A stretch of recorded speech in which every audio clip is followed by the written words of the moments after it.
Jom belajar bersama, jom belajar bersama, bersama Ustazah Ira. Al-Quran Jawi, Aqidah Ibadah, Adab dan juga Sirah. Bismillahirrahmanirrahim. Assalamualaikum warahmatullahi wabarakatuh.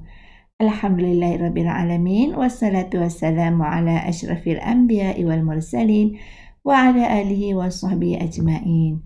Apa khabar anak-anak murid Ustazah?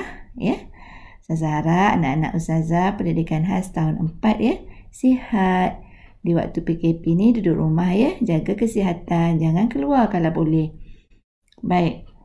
Jadi Alhamdulillah kita telah pun berhari raya ya. Ustazah nak ucapkan selamat hari raya kepada anak murid Ustazah dan semualah yang berada di Malaysia. Baik.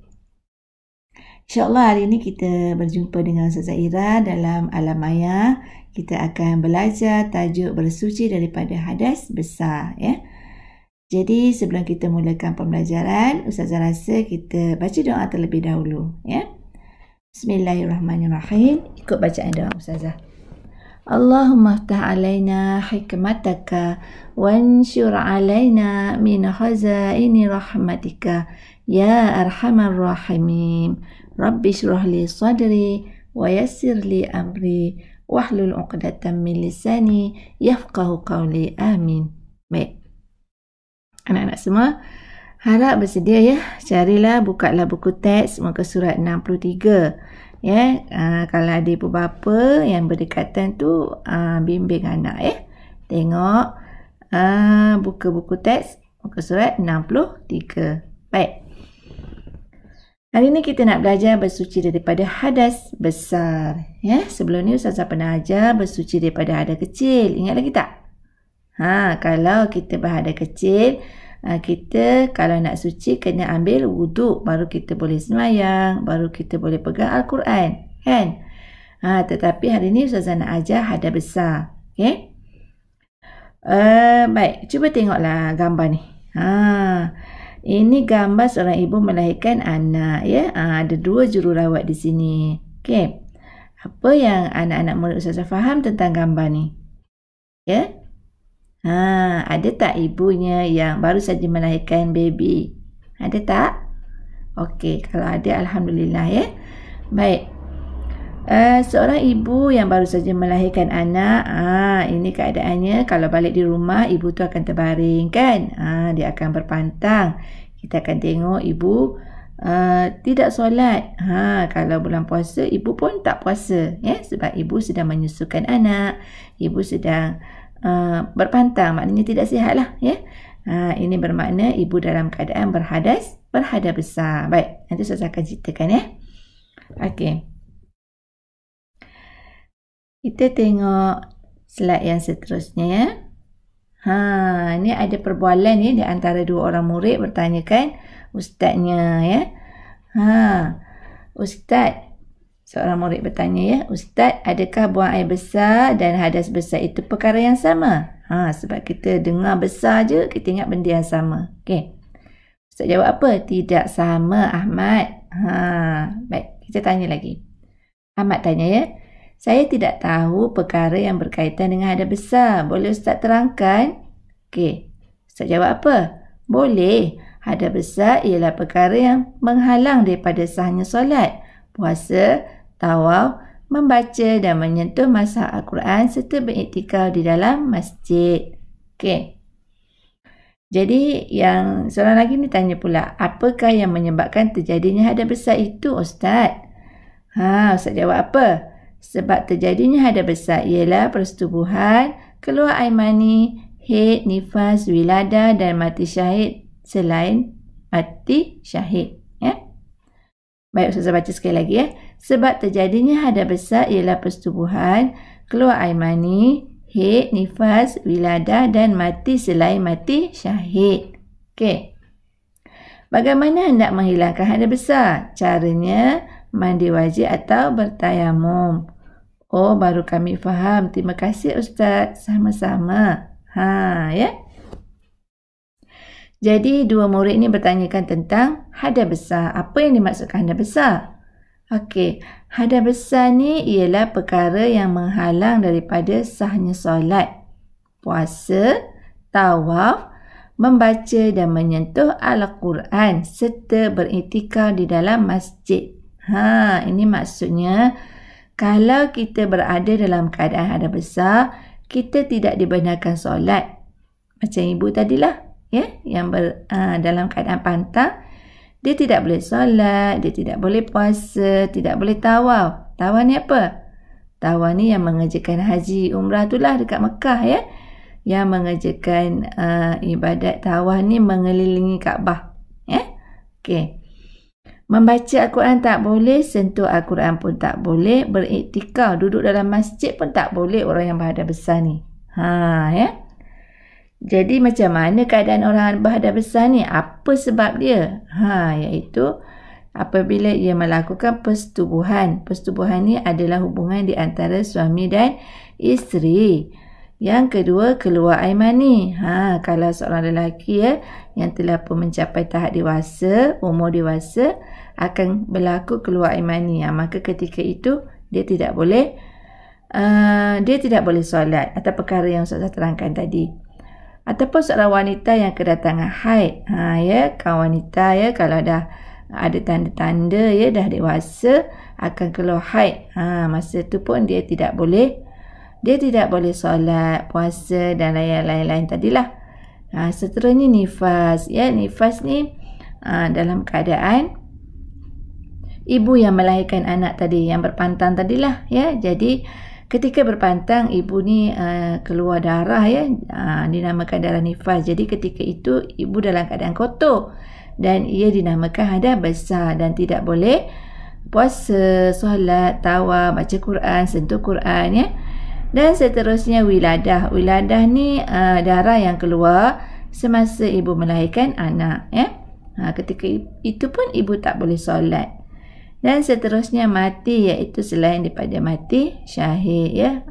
Kalau orang yang dah meninggal, jenazah tu biasanya kalau kita nak ni, kita kena mandikan dia. Mandi wajib namanya. Baik. Jadi caranya macam mana kita nak bersih? Kalau Ustazah cerita tadi, dia bila berada dalam keadaan hadas besar, dia kotor. Dia tak boleh solat, tak boleh puasa, tak boleh tawaf, tak boleh baca Quran, tak boleh sentuh Al-Quran. Dan tak boleh duduk dalam Al-Quran. Jadi macam mana cara dia nak bersih? Iaitu dengan cara mandi wajib. Tengok tu. Haid ialah pada waktu dan tempoh tertentu. Wiladah iaitu darah yang proses melahirkan anak. Nifas iaitu selepas melahirkan anak. Nifas adalah darah selepas melahirkan anak. Bagi ibu-ibu yang melahirkan anak, dalam tempoh 40 hari tu ada darah yang keluar. Maknanya dia tidak boleh solat. Wiladah ketika ibu tu melahirkan anak. Jadi harap anak-anak murid Ustazah faham. Okey, Ustazah tengok apa lagi yang Ustazah nak ajari ni, iaitu cara macam mana Ustazah sebut tadi nak mandi wajib. Ini cara mandi wajib. Kalau dulu Ustazah ajar hadas kecil, cara kita nak bersuci dengan berwuduk. Anak-anak murid Ustazah dah tahu dah cara berwuduk. Ustazah pun dah ajar cara berwuduk. Baik. Sekarang ni Ustazah nak ajar kalau hadas besar, dia mesti suci dengan mandi wajib. Macam mana cara mandi wajib? Baik. Caranya ialah yang pertama niat. Kalau kita nak buat ibadah apa-apa saja pun mesti dimulakan dengan niat. Okey, kita baca niat dia. Nawaitu raf'al hadasil akbari lillahi ta'ala. Saja aku mengangkat hadas besar kerana Allah Ta'ala. Lepas kita baca niat, kita jiruskan air ke kepala. Membasuh dan meratakan seluruh badan termasuk kulit dan rambut dengan air mutlak. Cuba tengok. Ni ada seorang lelaki, dia mandi wajib. Selepas dia baca niat, dia akan jiruskan kepala dia dengan air. Dia selati rambut, biar semua basah bahagian badan kita. Kalau ada di celah-celah ketiak tu, kita basuh. Celah-celah jari, celah kaki, celah siku, mana-mana pelipat tu, kita basuh supaya air tu semua terkena dekat badan. Baik. Kalau kita berada dalam keadaan yang tidak bersih, yang tidak kotor, kalau kita tak mandi wajib, apa kesan dia? Akibatnya, kita terhalang daripada beriktikaf dalam masjid. Maksudnya kita tak boleh masuk masjid pun. Sebab kotor. Masjid adalah rumah suci. Rumah Allah, rumah tempat kita beribadat. Jadi kita tak boleh masuk dalam masjid. Kalau kita nak masuk, kita kena mandi wajib tadilah. Yang kedua, ibadah tertentu tidak diterima oleh Allah. Maksudnya, kalau selagi kita tidak mandi wajib, kalau kita solat pun Allah tak terima. Kalau kita puasa pun Allah tak terima. Jadi kita kena mandi dahulu. Seterusnya, kalau kita tak bersih, kita akan mendapat dosa. Kalau tak bersih, kalau kita solat pun tak ada maknalah, sia-sia kita dapat dosa. Yang keempat, badan kita akan jadi lesu dan juga lemah. Dan jiwa kita akan resah. Baik, seterusnya. Apakah hikmah bersuci daripada hadas besar ni? Kenapa kita kena bersuci? Kenapa Allah suruh kita mandi wajib? Supaya dapat memulihkan tenaga dan memberikan kesegaran. Kalau kita dah mandi wajib daripada kekotoran, kita rasa segar. Badan kita pun rasa dah suci. Dan kita yakin untuk menunaikan solat. Kita tak ada ragu-ragu lagi lah. Dan menyihatkan jasmani dan rohani. Jadi badan kita pun rasa sihat. Dalaman kita pun rasa yakin. Kita rasa bersih. Seterusnya membersihkan diri daripada segala kekotoran zahir dan juga batin.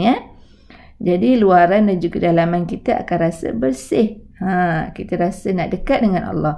Dan menjadikan diri disenangi rakan. Kalau kita dah bersih, dah wangi, rakan-rakan pun akan suka dengan kita. Membolehkan amal ibadah dilakukan pada bila-bila masa. Bila kita dah suci, bila-bila masa pun kita boleh melakukan ibadah.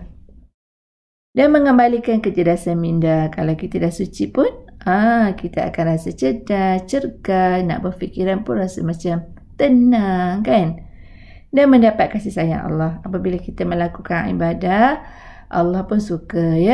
Kita lakukan tuntutan Allah, insya-Allah Allah suka dekat kita, Allah sayang kita, dan ibadat kita akan diterima. Baik. Jadi itulah perkara yang Ustazah nak terangkan hari ini tentang hadas besar. Apa dia maksud hadas besar? Ialah perkara yang menghalang daripada sahnya solat, puasa, tawaf, membaca dan menyentuh mashaf Al-Quran serta beriktikaf dalam masjid. Jadi apa dia sebab berlakunya hadas besar? Anak-anak murid kena fahamlah, kena tahulah. Persetubuhan, hubungan antara suami isteri lah. Keluar air mani, ini keluar air mani ni lelaki saja tahu. Haid ni untuk perempuan. Bila dah dewasa dia akan datang haid. Nifas iaitu darah selepas bersalin. Wiladah, darah yang keluar ketika bersalin bersama dengan baby. Dan mati selain daripada mati syahid. Baik. Dan seterusnya Ustazah terangkan tadi iaitu cara mandi wajib. Ada niat dia ni. Nawaitu rafa'al hadasi akbari lillahi ta'ala. Saja aku mengangkat hadas besar kerana Allah Ta'ala. Kemudian kita mandilah. Ratakan air seluruh badan kita.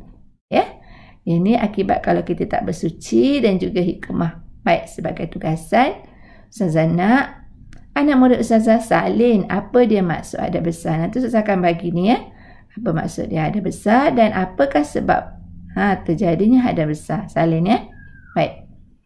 Jadi sampai di situ saja. Ustazah harap semuanya faham.